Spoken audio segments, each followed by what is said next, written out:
Hey everybody, this is TJR. I find that as I get older, time becomes more lucid for me, and I don't really keep track of it like I did when I was younger. So I'm going to guess off the top of my head that I am probably about 4 to 5 years into what I refer to as my vinyl record collecting journey. And it's been a fun journey. And during that time, I have been very careful with how I handle and take care of my vinyl records. But just like when you drive a car, no matter how careful you are, the odds are against you. At some point, eventually, you will more than likely be involved in an accident. And I hope that never happens to you. But I think the odds are against you, realistically speaking. So, today, I had my very first accident with one of my vinyl records. And guess which record took part in that accident? Let me show you. This is it right here. This is the anniversary remix of Abbey Road from Giles Martin. And I initially picked this up when it was first released as the Super Deluxe Edition. And I reviewed that on my channel. And I think back then I might have said that at some point I would like to get the vinyl issue of the remix. And if I didn't say it, I know for sure I thought it. And sometime last year, this went on sale. It was an Amazon Lightning deal, and I was very excited.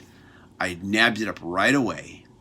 And I even put a notice on the community section here on YouTube just to let others know, hey, right now, Lightning deal, get it while you can. And I, of course, when I talked about getting this, I said that at some point I was going to do a CD to vinyl comparison on the remix, just like I did with the Sgt. Pepper remix. And time got away with me, and I didn't get around to it.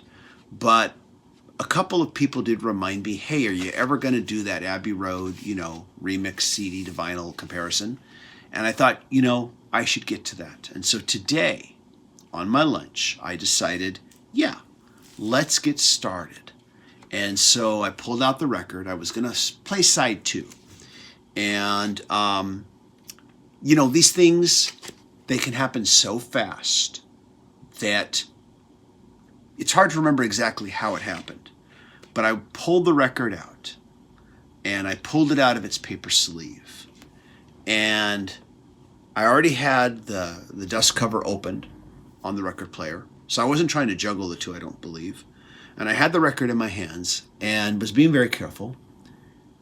And somehow it slipped out of my hands and I dropped it. And I remember it fell straight down. It wasn't lying flat, it was on its side. It fell straight down.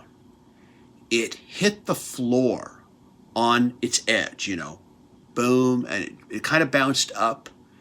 And there is this display case that my partner has there in the living room for her antique dolls. And it bounced up. I remember it hit that display case, and then it shot back. It hit the floor again on its edge.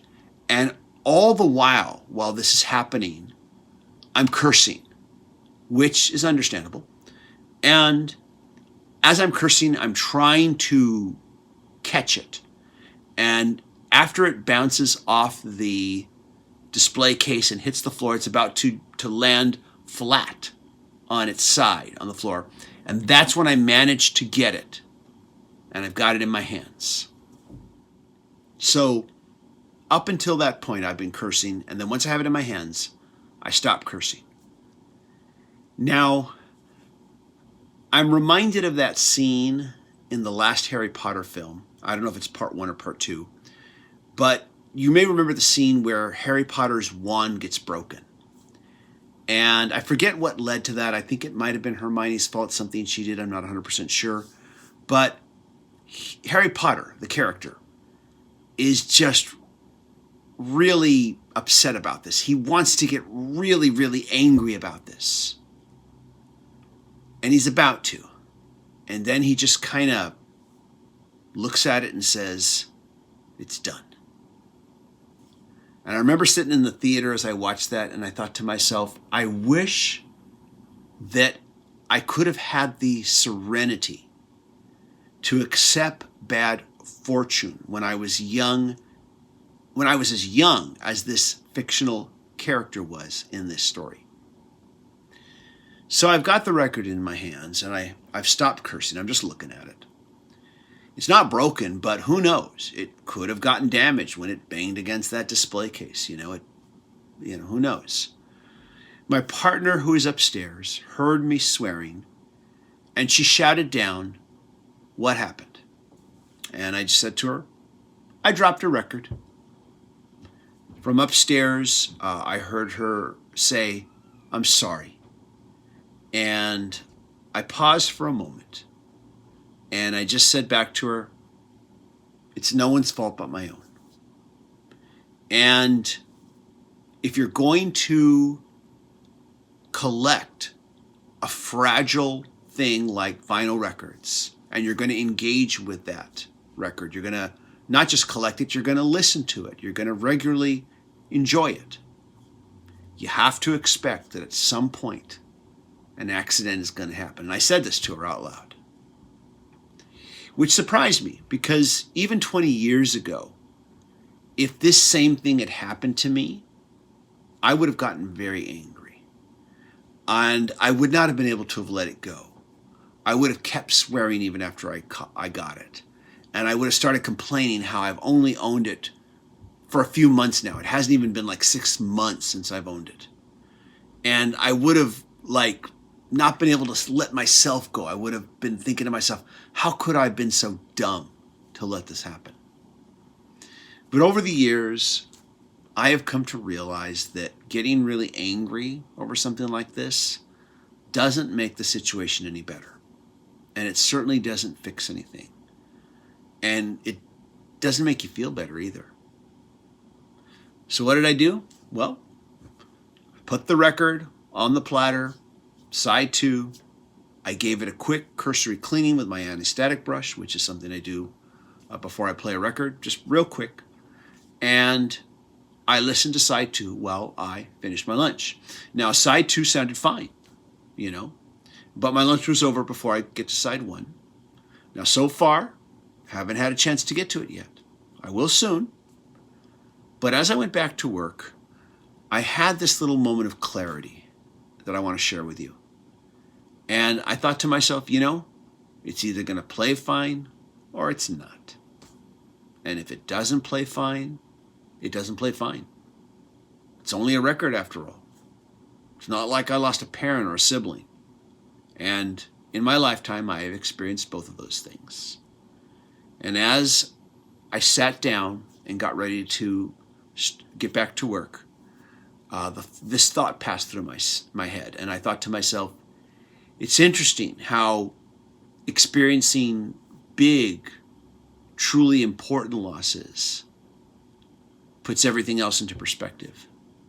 So first, to all my fellow vinyl collecting friends, a little bit of philosophy on record collecting. Accept that accidents will happen when you are dealing with a fragile listening format. And when it does happen, just accept it. You'll breathe a whole lot easier. And now, for all of my fellow vinyl record collecting friends out there, and anybody else who might be watching this video who's not into vinyl records, just a little bit of philosophy on life. Crummy stuff is going to happen. And when it's done, it's done. You can't go back.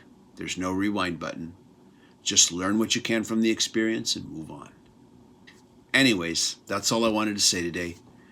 As always, if you like what I'm doing, be sure to click like, click subscribe, and smash that bell notification icon so you can know when I release new videos. I want to thank you all for watching. I hope you all stay safe and healthy. Take care. Bye-bye. P.S. Hopefully now you might understand why I digitize all my vinyl records the first time I play them.